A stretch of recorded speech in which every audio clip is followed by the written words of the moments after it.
Well, thank you. I'm just going to stand up here so I can get a little better view of all of you. First of all, thank you for the kind introduction, Deborah, and the invitation. And thanks to all of you for coming out.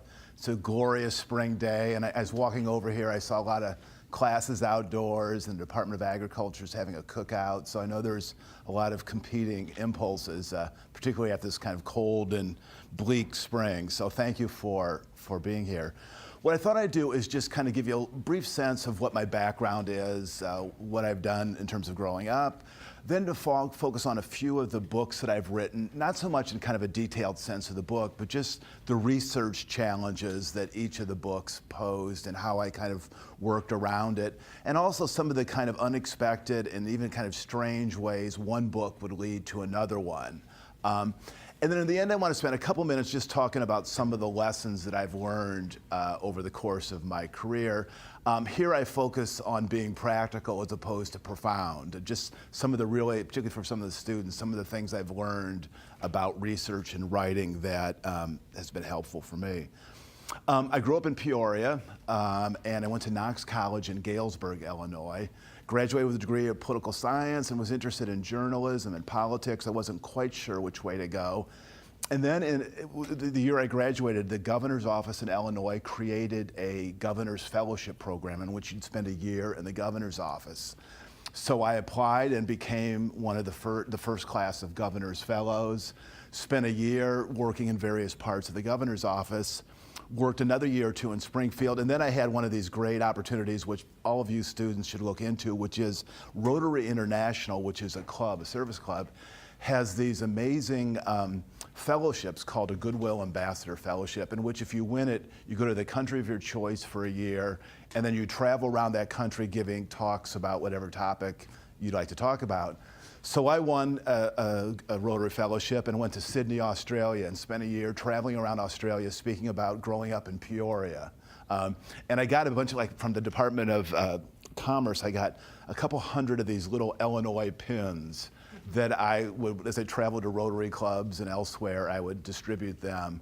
And I'm sure they're kind of showing up in museums now or craft shows or something like that. But it was a great experience. I ended up sticking around another 6 months, picked up a master's degree in history, came back to Springfield, worked for a couple years, replenished my finances, and then was ready for another international adventure.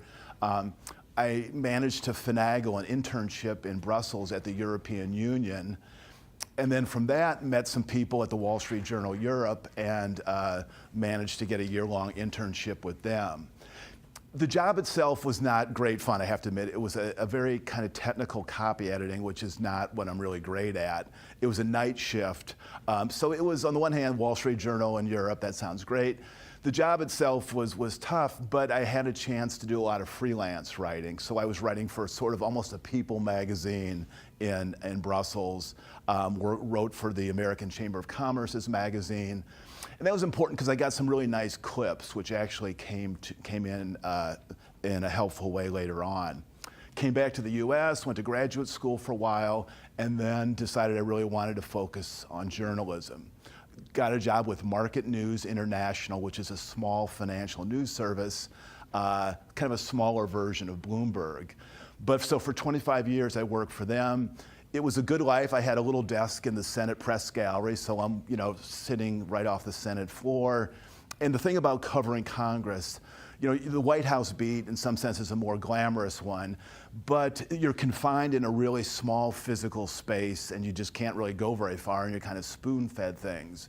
But as a congressional reporter, you're allowed to just roam the halls. So you're walking down the hall, and here comes John McCain, and you go to a coffee shop, and Kamala Harris is standing next to you, and turn a corner, and Tony Blair is walking down the hall. I mean, it's one of these moments you're thinking, this is pretty interesting. So I did that for 25, 26 years. In addition, I did some longer form writing, which is what I want to talk about mostly, because that was what was really fun for me. As a wire service reporter, you're doing short stories, you're cranking them out. It was fun, it was interesting, but I didn't always feel like I was adding to the sum of the world's knowledge at the end of a day. It was just kind of rote and somewhat mechanical. And I wanted to do more longer form writing. through just seeing a want ad in the Washington Post, I saw a diplomatic magazine called the Washington Diplomat was looking for someone to write profiles for them. And so having my clips from Brussels, I was able to use those clips, and they said, okay, fine, we'd like you to work for us. And I'm still actually doing some articles for them. But for 12 years, they gave me a column in which I profiled people involved in international affairs. And it was just amazingly wonderful experience to, talk to, lawmakers, ambassadors, diplomats, think tank experts, et cetera. And the thing I learned is, getting interviews for particularly a small publication that is not particularly well known is difficult. Once you start getting good interviews, when you approach someone else, say, oh, by the way, I interviewed Richard Lugar last week and Joe Biden, the month before, that gives you a bit of credibility.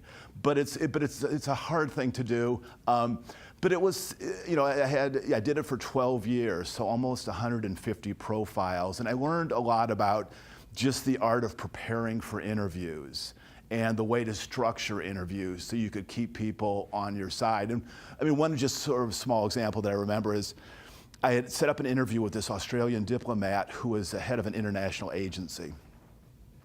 And very, very busy guy. His assistant scheduled me. So I go into this meeting and I could tell he did not want to be there. He was like, how did this guy get on my schedule? And so, I mean, you pick those things up, and I had prepared for the interview pretty carefully. And one thing I had noticed on his website, he had a list, he had some book reviews that he'd written, and also made reference to like his favorite book of all time. And so in the course of my interview with him, I'm seeing he's distracted, he doesn't want to be there, and there was just one little segue, I don't even remember what it was, in which I was able to kind of make note of this thing. And it was interesting. The interview changed immediately. He saw that I had done my work. I was ready to go. And it just felt, it felt really, he completely switched. He became very focused, developed a good rapport. And then as it ended up, he was going to Capitol Hill after the end of the interview, which is where I was going to go at. So he said, hop in the car. So I had another like 25 minutes in the car with him to talk. So that was like one example where, part of being an interviewer is to, in subtle, non-obsequious way, demonstrate that you're worth them spending their time on, that it's not just, a kind of a ritual that you're not taking very seriously. And it's interesting, talking to kind of high-level lawmakers and diplomats, they were sometimes surprised that you were prepared, which kind of let me think that not everyone approaches it that way. And I didn't even think I was being wildly meticulous. But that was one of the critical things I learned from this experience. As it happened, I did these columns for 12 years, and I used a number of them into a book called Washington Diplomacy. That was my first book. One thing about that experience is that, you talk to someone for an hour or so, and it's, an hour can be really, really short if it's an interesting person. If it's someone that you're not connecting with, an hour can be a really, really long time. But it struck me that, when you deal with someone for an hour or so, you really don't know how to evaluate them, how to sort of get a sense of them. So one of the things I wanted to do was to just do a more in-depth project on someone. I was writing a lot about diplomacy, and as I did kind of a literature search, it was apparent that there really had not been a good book in about 400 years on what it takes to be an ambassador. There was actually a book called The Ambassador in the Middle Ages. That was the last one that I could really see, and I thought that might need a little updating. So the notion was to just shadow a high-level ambassador for a year or two as a way of just describing what an ambassador does. So I approached this gentleman by the name of Yann Eliassen, who was Sweden's ambassador to the US. And this guy, I'd studied up. He was, at the top of Sweden's foreign service, which is as good as it gets. And everything about him, he was near the end of his career, and I thought he might want to be kind of disclosive and reflective. And so I approached him, and he paused just briefly, and he's like, "Yeah, let's do it." I don't know how to describe this guy other than to say, maybe you've seen the commercial, "The World's Most Interesting Man," the Dos Equis commercial. I mean, this was Yann. He looked like James Bond, spoke about 5 languages, in social settings, flawless, smart, shrewd, tactical, spent a couple years of his life trying to mediate the end of the Iran-Iraq war, and told some amazing stories of negotiations with Saddam Hussein in his presidential palace. So one of these remarkable guys. So he said, yeah, let's do it. So for 2 years, I was working my full-time job, but I was, following him, chronicling him. And there's two pieces of the project. One was interviewing him. And this was another lesson I learned, because initially my interviews were Friday afternoons. And he's one of these people, when he's there, and he was focused. But as I would leave the interview, there'd be a line of about 10 people waiting to see him by the end of the day to get things cleared.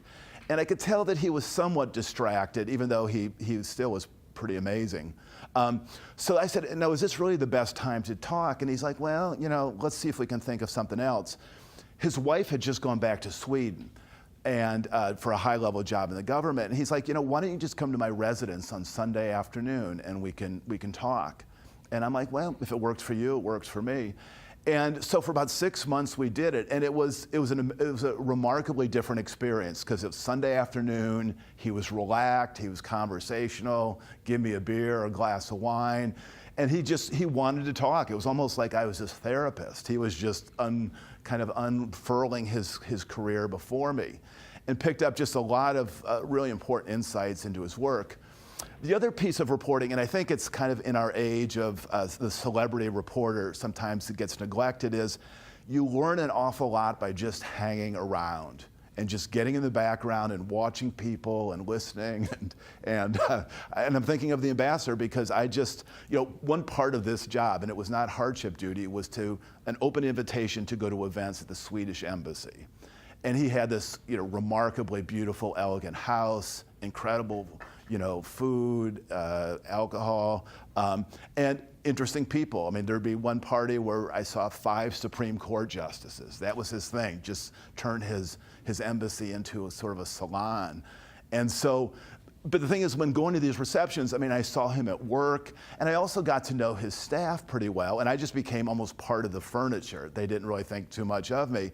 But in the course of talking to people, got some really interesting insights into him. And even his personal assistant at one point, told me some things. I mean, she wasn't talking way out of school, but she was saying some things that were said in confidence, but gave me a fuller sense of just how he operates and how he worked. I didn't quote her, and I didn't, refer to it directly, but it helped me kind of check some assumptions and to kind of think through how to proceed. Just two kind of tidbits from the ambassador. One was, he's this amazingly shrewd, tactical guy, thinking ahead, planning out a year, 2 years ahead. But he was also interesting to watch in the moment. And he was, again, very skilled with people. You'd see him in a room, and he was just, skilled and polished. And it was just natural. But I also learned, as I watched him, that he would spend about a half hour before receptions in a private room just going through the guest list, so he knew who was there, refreshing how he knew them, when the last time he saw them. So he prepared for a party.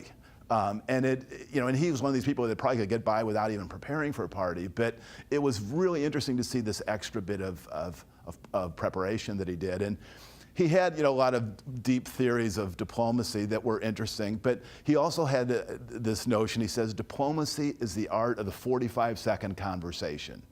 He says, you're at a reception, particularly if you're hosting it, there's 200, 300 people there. You cannot have 10-minute conversation with anyone, but you can't blow them off either. So you need to be able to engage them at least briefly, talk, connect, say, okay, I'll see you next week at the Brookings event, and let's get together, tomorrow for a beer or something like that. Just some kind of meaningful connection that you can have in just a brief conversation like that.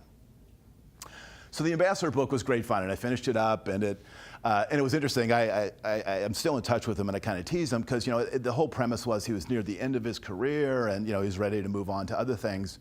Well, so I finished the book, and then it comes out 6 months later. At this point, he's now Sweden's foreign minister. Then he becomes the president of the UN General Assembly. Then he becomes later on the UN Special Envoy to Darfur. Then he becomes the Secretary General of the United Nations. So And I still would like to possibly write a book about that second phase of his career, the post-Shaw phase. So this was, I mean, and as I'm working on this, it's like watching LeBron James every day, or Tom Brady, or Stephen Hawking or something. It was someone who was absolutely at the top of their game.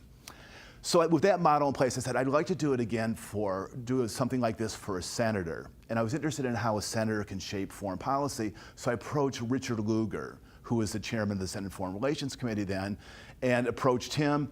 I was strategic in that I had him write a blurb for the ambassador book. He knew the ambassador, so he wrote a blurb for the book. It was a way of letting him know that, this is the sort of book that maybe I could write about you one day. So I approached his press person. I said, any chance, the senator might be willing to do this? He said, well, let me talk to him. And so like a day later, he says, well, the senator would like to meet you on Friday in the Senate dining room to talk about the project. So I'm like, okay, I took that to be encouraging. So I go to the meeting, and it was funny because it was Lugar and 7 of his assistants. And they were the bad guys. They were the ones asking the impertinent questions. Okay, how much time is it going to take? And what's off the record? What's on the record? I mean, they were the ones who were probing to see what this project would involve and how much time it would take. But at the end of the lunch, Lugar said, "Let's do it. Let's go forward with it." It turned out to be a lot different project for a couple of reasons. The main one is I think Senator Lugar has a condition which is probably not uncommon for people of his generation growing up in the Midwest, which is they're very modest. They don't like to talk about themselves. They're not comfortable talking about themselves. And it's hard to kind of get them to talk in a certain sense. I mean, he would go through his day's agenda and so forth, but impossible really to get him to open up. And I realized that the only way I could really kind of penetrate him is just through the insights of other people. So that, I was interviewing him regularly, but I said, I got to, start talking to others. And, some had an interview with Mitch McConnell, and he was just, just talking points. It was gracious for him to meet with me, but he didn't really want to say too much. He was very positive. But one thing I had remembered is that for 30 years, Lugar had sat next to Joe Biden in the Senate Foreign Relations Committee. They became the 2 top members of their party on the Foreign Relations Committee. Well, Biden is now the Vice President of the United States. This is 2010, I think it is. So I'm thinking, I'd love to talk to Biden, but how do you get through to him? And I, just do the direct approach, send a note. Now, I had interviewed Biden when he was a senator, so he vaguely knew who I was. Approached his press people. They basically went to the Lugar people and said, is this legitimate or what's going on? And the Lugar people said, yeah, he's a straight shooter and we're working with him. So Biden's office comes back and they say, he'll do an interview. And they said, you have 2 choices. One, we could do about a 15, 20-minute interview next week on the phone, or if you can wait 6 weeks, we can do 20 minutes in his office. Now, I'd known Biden well enough to know once you sit down with him, he doesn't stop talking. And I knew enough about him that face-to-face meeting trumps phone almost every time. So I said, fine, I'll do the phone interview. The day comes, I arrive, it was like a 1 o'clock meeting, and I walk in, and and Biden had, as soon as I walk in, he recognized me from covering Congress. Hey, how you doing? What's up, man? He throws his arm around me, he's showing me around his office, and so we sit down, and it's about 1 o'clock. He said, what'd you have for lunch? And I'm like, well, sandwich or something. He said, hang on a second. So he reaches into his desk and literally tosses me a candy bar. So I'm kind of catching a candy bar from Joe Biden and putting it off to the side. And what are you drinking? And I said, well, I'm fine. He said, here. Gets into his refrigerator, tosses me a bottle of water. I catch it. And so, but the protocol was that I had 20 minutes with him. And his press secretary was sitting there staring at me every second. And this was going to be a hard interview because once you ask Biden a question, you lose control of it. He doesn't stop. And it's like, God, maybe I only get 2 questions in.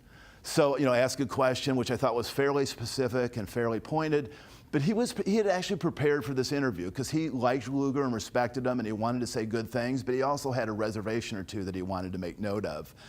So he starts out, and then at one point I said, what about the relationship between, Senator Lugar and Mitch McConnell? And he pauses for a second and says, hang on a second. He reaches across and he turns off my tape recorder. He says, McConnell, I'll tell you what I think of him. And then he goes off, salty language. Then he comes back, turns it on. Senator McConnell is a difficult senator to work with on occasion. So 2 or 3 times he's turning it on and off, and I'm kind of losing track of the time, and his press secretary is peering at me. So at about 18-minute mark, I said, I know, Mr. Vice President, we need to kind of bring this to an end. He says, oh no, I'm just starting.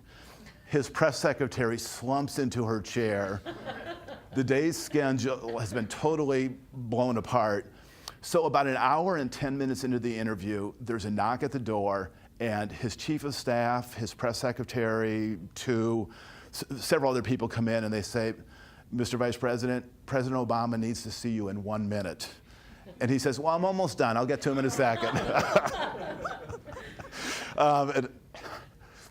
But he was extremely perceptive about Lugar. I mean, his basic view was he's a statesman, he's a senator of the first order, but there's been some times when he has buckled and he's not really followed, his conscience on some issues. So he gave me kind of a nuanced, interesting perspective on Senator Lugar. As the Lugar project is winding down, I'm trying to think, okay, now how do I kind of capsulate all that I've learned? And so I had a meeting with the Senate historian. I said, how do I think about a Senate career? What do I do? And he gave me 3 or 4 things to read. He said, but you really ought to look at this. And this was a report that Senator John F. Kennedy had written in 1957.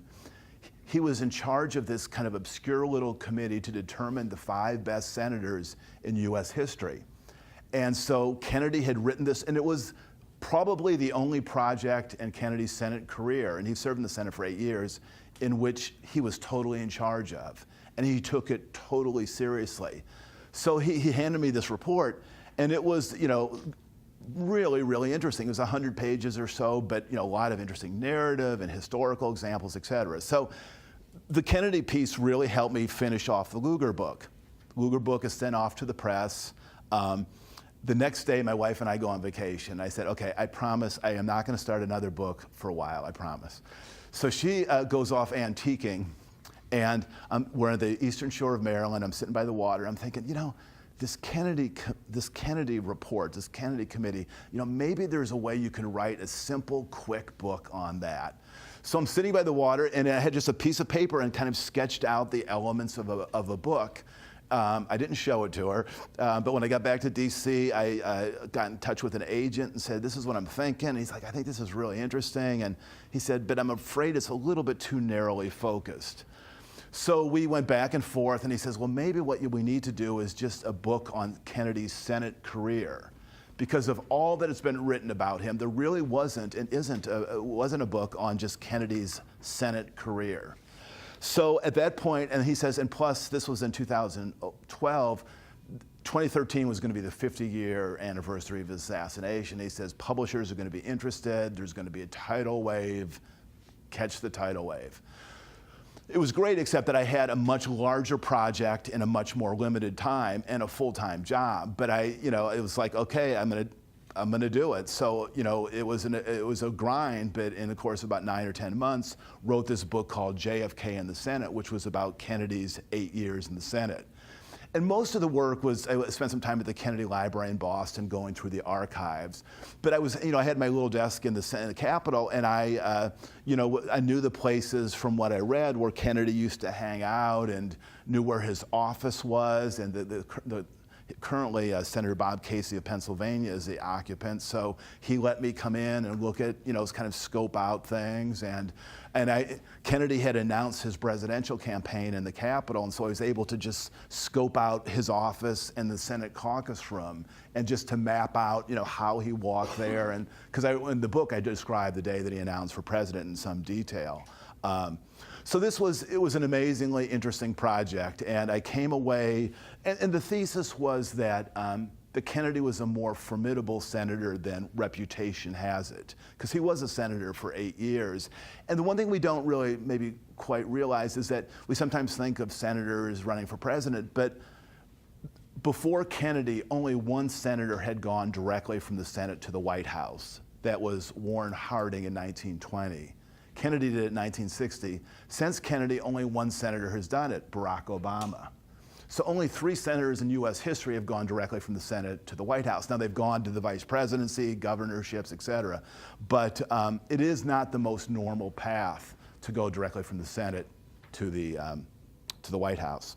So I finished that project off, and it caught a little bit of the Kennedy tidal wave and had some good speaking gigs. And the one thing about Kennedy, he is endlessly fascinating. Everyone is interested in him. And so it made it easier to book talks and radio things and so forth. So it was a fun ride to take. Shortly after I finished that book, I was in a bookstore in Washington and just kind of relaxing Saturday afternoon, and I was browsing through this anthology of great speeches in American history. And most of them were separated by 5, 10, 15 years. And then I saw 2 speeches were separated by 3 days. Eisenhower's farewell, President Eisenhower's farewell address, and Kennedy's inaugural. So the thought just, the light bulb goes off. So 2 of the great speeches in American history separated by just a couple days. I mean, how did people react? What was it like to be there? That sort of thing. So I started thinking, this is great. So I talked to my agent, and he says, I like it, but I think, just 2 speeches might not be the right framework. So we ended up expanding it in a certain sense and just focusing on the 10-week transition between the day Kennedy was elected and the day he was inaugurated, and just how power was exchanged. And as you might know, I mean, Eisenhower and Kennedy were exact opposites. Eisenhower, Midwestern guy, military, 5-star general, poor family. Kennedy, wealthy family, East Coast, Harvard, et cetera. So in a certain sense, just 2 opposites. Eisenhower was the oldest man ever to serve in the White House at that point. Kennedy was the youngest elected. So it was just an amazing study of contrasts. And so the book, which is just coming out in a couple weeks, is called Rising Star, Setting Sun. And it's about this 10-week period in which Eisenhower is giving way to the presidency to Kennedy, and had access to literally thousands of pages of documents from both the Kennedy team and the Eisenhower team, and just trying to piece together that story. And again, this was a largely archival work, but I spent a week in Abilene, and I went for a run past Eisenhower's house every day, and I'd stop at this coffee shop, and I met some of the older gentlemen in town, several of whom had been actually honorary pallbearers at Eisenhower's funeral in 1969. Went to the rodeo, my first rodeo in Abilene, Kansas, although that started after Eisenhower left. And Kennedy, there was a number of the events in this transition took place in Washington. Most notably, he had this amazing house in Georgetown. And I would 2 or 3 times I would just swing by the house to just kind of take it in, and realizing that 50 years earlier it had been sort of the epicenter of the world. And I'll never forget, I went there in October, about a week before Halloween. And as I'm arriving, and again, I've seen film and video of, and read interesting accounts of just all the press corps gathered outside, and it was just the center of the universe. So I walk up there, it's like, October 23rd, and I see the house, and as I look at it, there is this huge 7 or 8 foot paper mache spider that is affixed on the house. I mean, it's a Halloween, the occupants are either going to have a party or something. But it was just sort of, Kennedy would have loved the irony of it all, that, a place that was once the center of the world is now this kind of quiet, elegant house in Georgetown with this 7-foot spider affixed to the front wall. So I want to take your questions, but let me just kind of bring it down to some of the things that I've learned in the course of my career in these various projects and all. And I have like 10 things that I've learned. It's obviously an arbitrary number. The first and most obvious is that history and journalism pose different challenges in terms of doing it. Journalism, you rely more on interviews, history more on archival research. But even in journalism, you're using archives, and even in history, you're doing interviews. So in a certain sense, they're not as different as they might appear to be. And I think in both cases, you're sort of a detective. You're trying to get to the bottom of the story. and to find a way to tell it in a compelling way that keeps the reader or listening going. So very different disciplines, but in a certain sense, I think they converge. Second thing, and this is maybe obvious, but the most important thing is to have a plan when you're doing a research project of this scope. And I was at a writing conference in which I heard someone say, you know, it's worse to have a bad plan than no plan, because you need some way to structure your energy, your research time.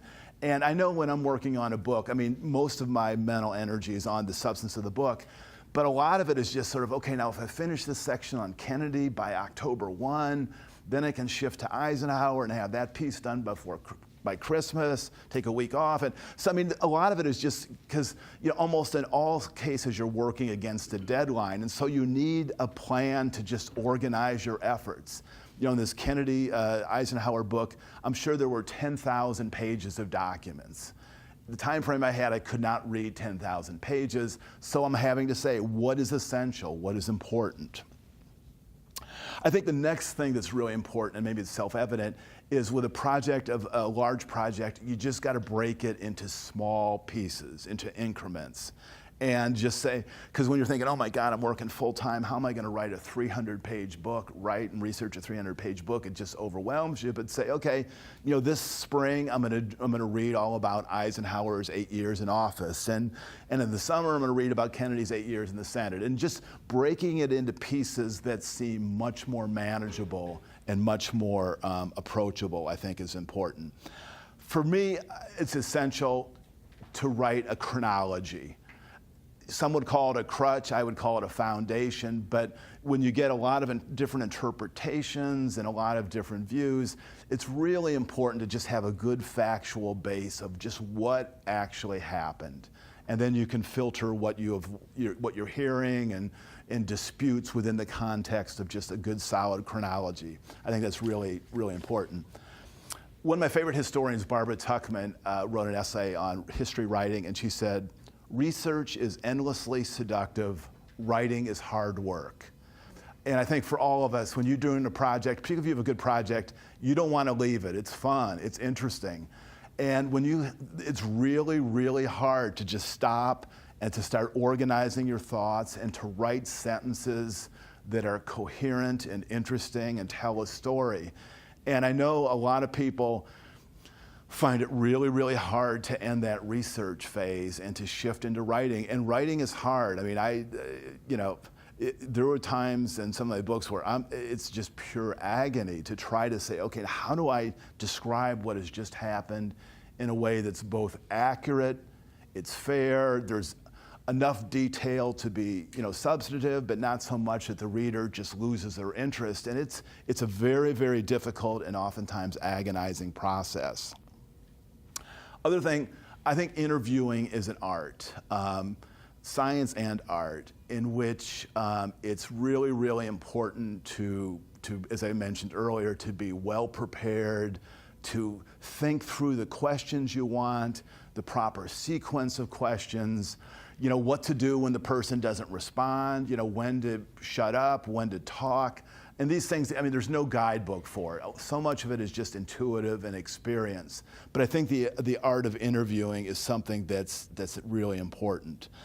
I think research also is an art and craft. And I would say that, as someone who's has both training in both disciplines, I mean, the sort of mastering the archive is something that is harder for me to do. And it's hard work. But the thing that's interesting too is sometimes you just get lucky. And I'll never forget with this Kennedy book in the Senate career, I was at the Kennedy Library in Boston, and it was like, they closed at 4:30, I think, and like at 4:20, I'm just ready to pack it in. And I thought I had pretty much all that I wanted, but then I saw, I looked at the guidebook and saw there was this miscellaneous Kennedy's speeches, miscellaneous. And I said, okay, got 10 minutes, I'll thumb through it. Thumbing through it, I came across this remarkable speech that Kennedy gave to the Mississippi Valley Historical Society on history, I mean the challenge and joy of writing history. And that one speech, gave me some remarkable insights into Kennedy, and it was not, I just literally stumbled into it. I remember another file, maybe it was a different day where I was just about to pack it in, and there was Kennedy had written a campaign book, which he sent out to a lot of thought leaders. And there was a file of responses to it. So I said, well, I'll just browse through it. So I'm browsing through it, and just nothing really strikes me. And then I come across this letter. It says, Dear Senator Kennedy, I look forward to reading this book, at the earliest possible time. I'm sure it will be quite stimulating. Signed, Henry Kissinger, Assistant Professor of History, Harvard University. And it's like, holy cow, this is Henry Kissinger, the real one. And I just didn't know what I was looking for, but I happened to stumble into it. 2 or 3 final points. I know we live in kind of a fact-free age in terms of politics, but when you're writing books or doing any kind of research projects, it's so important to fact check and to make sure you're right. And it's hard, it's grueling. I knew at one point when I was finishing up this last book, when I was actually looking forward to going to the dentist so I could take a break from the fact checking. And I'm bad when it comes to the dentist. So I knew that this was really getting under my skin, but it is so hard. And as someone who's written book reviews, as soon as I start seeing mistakes show up in books, they lose me. I start thinking, reading a book is a big investment of time and energy. And when I see that it's sloppy and it's not well done, you start thinking, gosh, is this really worth, devoting my time to? And my JFK in the Senate book, I think I believe it holds up pretty well, but this shows you a small example. I was writing captions for photographs, and there was this wonderful picture of Jack and Jackie Kennedy, saying goodbye at what appeared to be an airport. And I showed it to the people in the Senate Historical Office, and I said, oh yeah, this is, she would often go to the national airport with him before he would go off on campaign trips. And they said, I'm sure it comes from that. So I wrote kind of a vague caption, Kennedy, says goodbye to his wife prior to taking a campaign trip. The book comes out, and I get a note from someone, great book, really liked it, really holds up well, et cetera, et cetera. But you made one mistake. That picture you referred to, he's actually heading to the registrar to get his wedding license. And he said, you might check, blah, blah, blah. And so, particularly with Kennedy, when you have these people who are so interested in him. But it was just an example of and so in the next version, the paperback version, I made the correction. But it just shows that, and I don't think I lost the reader there, but you just cannot be too careful. And it's really, really important to double check your work and to be really as scrupulous as you can. Second to the last point, allow yourself to be surprised. I think when you do a research project, you almost always start out with sort of a theory of the case. What am I looking for? What am I trying to find? And that just guides your efforts. I think it's important to do so. But sometimes you come across things that just surprise you. And in this book on Kennedy and Eisenhower, I went into it, really interested in Kennedy, interested but less so in Eisenhower. And yet by the end of it, I came away totally blown away by Eisenhower as someone who was, smart, interesting, thoughtful. He was a horrific public speaker, but he was a great writer. I'd see his diary, and it's like, holy cow, this is remarkable. There was this one little segment in his memoir where this is Eisenhower who defeated Hitler, and he's recalling his days in Abilene. And apparently at some point he was on the wrong side of a couple of the tough kids in town. And at one point he was just walking down the street and he was like cornered by these 2 tough guys, and he's like, oh my God. And then out of the blue, one of his brothers happened to walk by and, broke up the fight and maybe, punished these guys. So Eisenhower writes something like, rarely in my life have reinforcements been more fully appreciated than when Edgar came around the corner and saved me from these 2 Abilene thugs or whatever. So broader point is be surprised and allow yourself to be surprised. And even though I think it's important to come up to enter it with kind of a theory of what you're trying to get, be open to different interpretations than what you expected.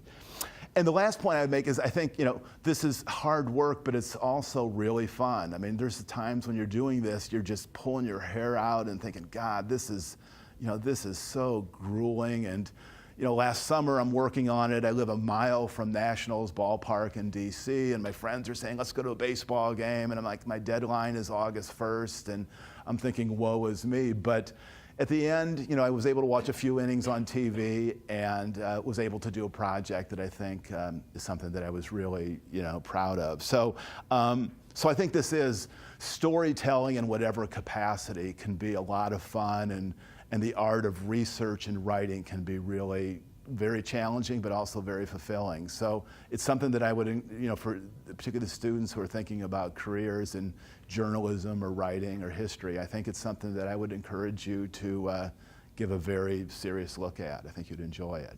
So let me stop there and take any questions you might have. What was the name of the Swedish gentleman? His name is Yann Eliassen, Eliasson, Yann Eliassen, and he, entered the Foreign Service in. When was he Secretary General? He was Ban Ki-moon's Deputy Secretary General. He was the number 2. He was the last 4 years of Ban Ki-moon's. I think he had 2 terms, and Yann was his number 2 person for 4 years. And then he was president, I mentioned, of the UN General Assembly. That's a 1-year rotating presidency, so that was it was a 1-year assignment. I might even just mention briefly, I had mentioned that he was a special envoy to Darfur, trying to end a civil war in the South Sudan and Sudan. And he talks a lot about that. I mean, I've had private conversations where, he was having this, he was living in Stockholm at the time. And it was like this 24-hour grueling trip from, flying from Stockholm to Berlin, flying then to Cairo. And he spent a year and a half of his life there. And it was, he really wanted to end this war. But he said it was heartbreaking because it was clear that the people who needed to negotiate a deal were not ready to. And he said the conditions were just not ripe. That's kind of a term of diplomacy. And so he ended up spending this awful, hard time trying to mediate an end to a dispute. And in the end, he failed. I think he looks back now with deep regret, although he doesn't really think there was anything else he could have done. So, but he's someone that's, even you might Google him or YouTube, one of his interests at the UN was water policy. And so he became quite an expert on that. Yeah, there's been a certain amount of, quite a bit of discussion in the current administration about the downsizing of the State Department and many ambassadorships being left vacant. What's your take on that, and what's the talk from somebody that's been hanging around Washington about the current State Department structure? I think there's despair because these are the people who are utterly critical to not only big picture policy formulation, but just, making sure that relations between countries unfold smoothly. And so much of it is, not big lofty issues, but visas and, business permits and that sort of thing. And it feels like the US has just kind of abandoned the field. It feels like kind of unconditional surrender to just, dramatically defund your diplomats. So I think among those who are in the international community, there's just disbelief and despair. And it's interesting, I've gotten to know a fair number of diplomats who, they don't know how to deal with the Trump administration. They say, who do we go to? Who do we talk to? Because usually there's this whole tier of assistant secretaries of state and deputy secretaries of state who are actually kind of the decision makers. They're the ones who make relationships between countries work. And the Trump administration hasn't even filled these offices. So they say, what do we do? And the practical thing to do is spend a lot of time and energy on Capitol Hill and trying to make their case through Congress, and then maybe have lawmakers make their case to the administration. So it's been, I think the Trump years have been, year and a half have been extremely disruptive to American diplomacy. And the people I talk to are just, foreign diplomats are just stunned that why would you guys, you have all these amazing advantages, why would you just, basically disarm diplomatically, which is what seems to be going on. And probably the bigger issue is that too many people, or a lot of people, don't really understand the role of diplomacy in government. That's right. That's right. Was there? Yeah. How did you spell the guy from Sweden? Okay, Yann, Eliasson. Okay. Yeah. I was just curious, so, you've done a lot of interviewing, so let's say you go into an interview and somehow you've managed to completely alienate your source. What kind of tactics might you then employ to kind of pull back and, get a successful interview out of them? The most practical thing I've learned is to save the really tough, hard questions to the end. I mean, or the ones that are certain to, you don't want to save all the important information, but if you have a controversial, hard topic, I've never found it profitable to begin an interview with that. They all of a sudden, even if they don't throw you out, their hackles are up and they will not engage. So there is, this. I hope this doesn't sound too cynical. There's a little bit of a seduction that goes on in which you have to signal your interest and and just kind of lead them along the way. And at a certain point, if you need to get tougher or harder, my own view is I save those to the end. And they can cut you off, but better to have them cut you off at 58 minutes than 2 minutes into the interview. So that's the most practical thing. I'm trying to think if there's an example where I've, kind of alienated someone and then, perhaps that's happened. And then sometimes, and again, I'm not saying this is the world's most, laudatory approach, but sometimes you need to pull back and throw a hanging curveball and let them knock it out of the park and kind of get the footing back on more solid ground, and then you can, if you need to, tighten the focus a little bit later. So, did you? Yeah, so you talked about writing these books while having a full-time job, correct? Mm-hmm. So how did you maintain a work-life balance? What was your schedule? Just any advice on? Yeah, no, it was hard, I have to say. But it was, I've always read a lot. So this was a way of, I would just kind of, no longer could I read just wonderful, fun books. It's like I'm reading Eisenhower's memoirs on vacation or, so I had to kind of restructure how I did reading. And I set a real rigid schedule for myself. I would get up early in the morning. I tried to get an hour of book work in before I went to work. And then I would try to set aside 3 or 4 hours at night. Didn't happen all the time. And there's some, certain days it's 10:30 at night, and it's like I got to stop. And part of it to just survive is you have to know when to just slow it down or take a break. So it's hard, but that's why I made the point about breaking projects into manageable increments. And like with the Kennedy Eisenhower book, it was literally like, okay, this summer I'm going to focus my research on Eisenhower's 8 years as president, and I had a whole research strategy for that. Then when that ended, I might take a week off or a couple days off and just read a fun book or go on vacation or something, and then I would pivot to another piece of it. So I think it's really, really critical is to break the project into manageable pieces, and publishers don't like, you sign a contract for a delivery date, but at a certain point, if I'm working as hard as I possibly can and I'm not going to deliver a book on time, I would say, look, I'm running behind, and this is what this is the extension I need.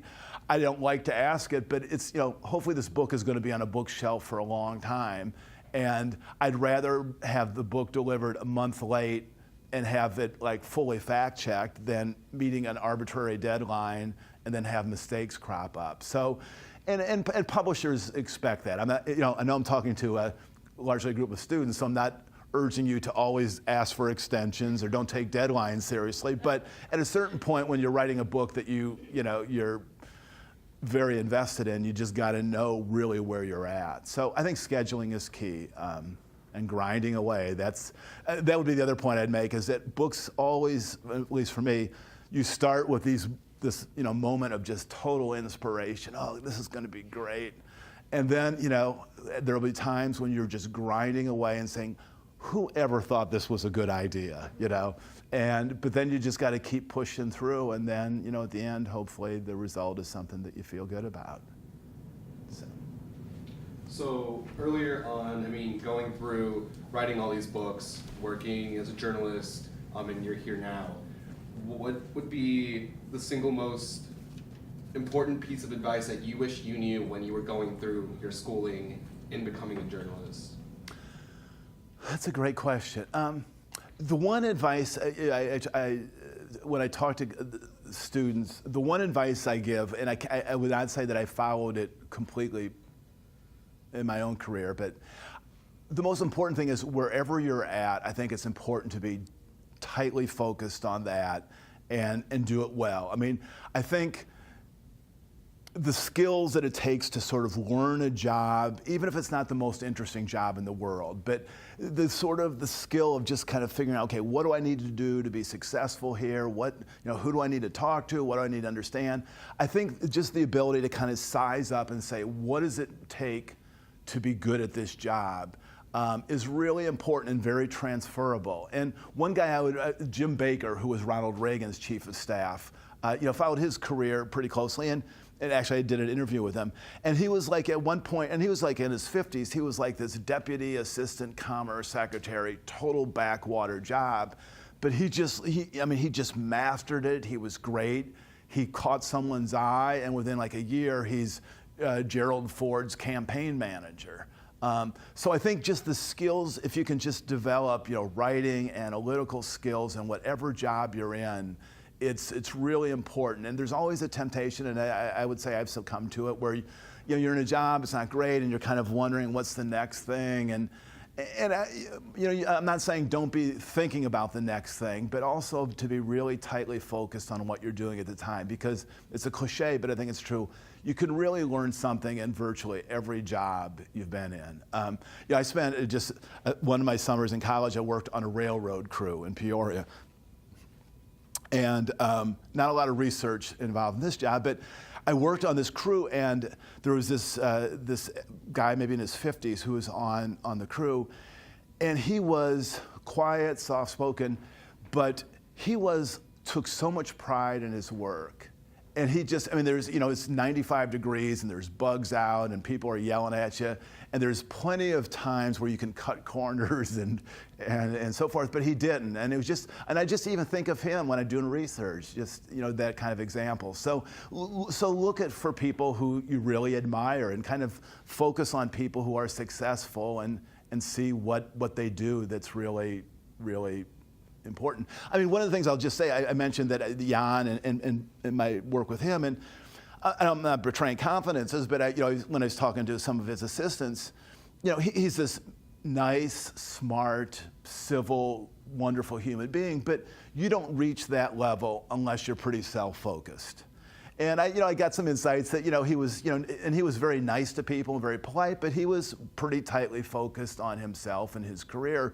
And that's true of I did 150 profiles, and probably true of 98% of the people that as you rise through the ranks, particularly at some really high levels, sometimes you have to be pretty tightly self-focused. And there's a way to be that without being unethical and and mean-spirited. So I guess that's another piece too, to just look for role models and people that you admire, as you were asking, the kind of work-life balance. I think that's something that's really important to do. I actually was going to ask you a question about role models, but what I'd like to do is just ask, who are the people that inspire you now? Gosh, that's interesting. Well, I'll say, I'm at the Simon Institute. And so I actually, as a reporter, I covered Paul Simon. He's obviously passed away, although this is a true story. About an hour ago when I was leaving the Institute, the phone rang, and someone called, our intern at the front desk. He looked at me and says, he's on the phone asking for Paul Simon. He died in 2003. I'm saying, well, but no, I mean, Simon, I look at historical models, people that I really, people who've really shown kind of an extraordinary kind of leadership. And in fact, one of the initiatives that we're working on at the Simon Institute is on statesmanship, and which we were defining as a special kind of leadership that looks to the future and makes hard decisions. And as an example, Richard Lugar, we became friendly in the course of this project. Lugar in 1986 was a new chairman of the Senate Foreign Relations Committee, a good, solid Republican. The Reagan administration did not want Congress to pass legislation imposing sanctions on South Africa. And Lugar talked to him and says, I know that's the party line, but it's just not the right thing to do. They tried to negotiate a compromise. The Reagan administration said no. And so he led the effort to override a veto, working with people of other parties. But he broke from the party rank to the party line to pass sanctions legislation. In 2010, when I was working on this book, he worked with the Obama administration on an arms control treaty. Republicans didn't like it, although Lugar pointed out, he said, if the only thing different about this treaty was it had been signed by a Republican president, all the Republicans would be for it. But since Obama was, and Democrats do the same thing, that's an unfortunate part of our process now. So Lugar worked with Obama on an arms control treaty, which ended up hurting him in his primary. So, it's the thing that's, as we're working on this initiative, there are not a lot of really great examples now of statesmanship, people who are willing to work for the broader good, take risk for their, put their career in peril to do more important things. But one of our initiatives is to really study, American politics now and see if there's some of these statesmen who are in, mayors and community leaders and city council members who are actually doing some of these important bits of compromise and so forth. So hopefully in a year from now, I'm going to have a long list of people that I can say that, but actually this project is being driven by just how frustrating and sour our politics is now. And I'm tired of just saying how awful it is. I think we need to focus on the people who actually did it right and see what we can learn from them. So that's what we're trying to do. Maybe final question? I'm just following now that you've spoken about the Kennedys, I'm following the CNN serial which is going on the American dynasties, and it's going on for the past 3 or 4 weeks. And who would you think would be, the likely people in the history that you've studied would be the possible kind of people who would qualify to be projected as part of the American dynasties who have done great work for the country, right? From Eisenhower or Yeah, I would say, the Kennedys, it's so different because there's this whole kind of glamour and mystique and celebrity, almost movie star aspect to their lives. This is maybe a little bit of I'm reading a book now about the Marshall Plan, the plan that the U.S. Created after World War II to help rebuild Europe. And you have Harry Truman and George Marshall, but then you had a whole cadre of second and third tier people who were working, around the clock on a project that they thought was just in the national interest, the global interest, kind of the unsung heroes. So I think there's in our national life, in the Marshall Plan time, there was a senator by the name of Arthur Vandenberg who was, this was 1946, 47, wanted to be president, was a senior Republican with a real chance to become president, but he decided that he would work closely with the Truman administration to pass the Marshall Plan and to create NATO, and really put his political career at risk to do that. So I think there are examples of people like that, and those are the people that I think, from my perspective, we should celebrate as much and maybe even more than we do, the real kind of glamour folks who, who's, have this kind of mystique, but maybe don't always, their record does not always, stand as much the test of time. And I think Kennedy was a very good, I think he was a good senator. I think he was a pretty good president. Time would have tell if he actually emerged into one of the really great presidents. But I think probably has gotten a press that maybe is greater than what his accomplishments were. So, well, thank you all very much.